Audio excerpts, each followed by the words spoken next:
Hi friends, आज आम घर को पारादीप समुद्र चिंगुड़ी आसीथिला।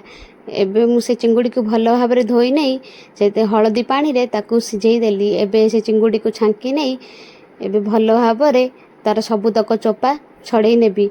एहीपरि भाव में मु सबुतक चिंगुड़ीर चोपा छड़े नेबी। एबे से चिंगुड़ी को मु तेल रे भाजी नेबी। से हलदी आ लुण दे चिंगुड़ी को भल भाव में भाजी नेबी। एबे चिंगुड़ी भजाटी आमर प्रस्तुत हो जाइछि। एबे मु चिंगुड़ी भजाटी को काढ़ी नहीं एबे सेई कढ़ारे अल्प तेल आउ गोटा जीरा आउ कटा पियाज पकई पियाजटी को भल भाव में जारी नेबी। पियाजटी आमर जरीगला पर एबे सेथिरे बाटी रखिथिबा अदा रसुणर पेस्ट पकई भल भाव में चलई नेबी। एबे सेथिरे हलदी गुंड लंका गुंड पकई मसलाटी को चलई नेबी।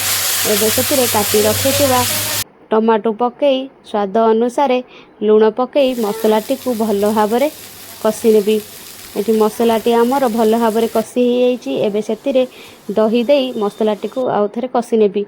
एबे सेतिरे आवश्यक अनुसार पानी देई पानीटा को फुटिबा को छाड़ी देबी।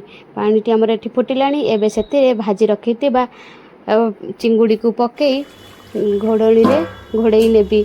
किछि समय ताकू सिझिबा को छाड़ी देबी। एठी आमर चिंगुड़ी तरकारी प्रस्तुत हो जाइछि। एबे सेतिरे काटी रखिथिबा धनिया पत्र पकई गैस टी को ऑफ कर नेबी। आपण माने निश्चय एहीपरि भाव में बनैकी खाइबे, बहुत टेस्टी लागिवो।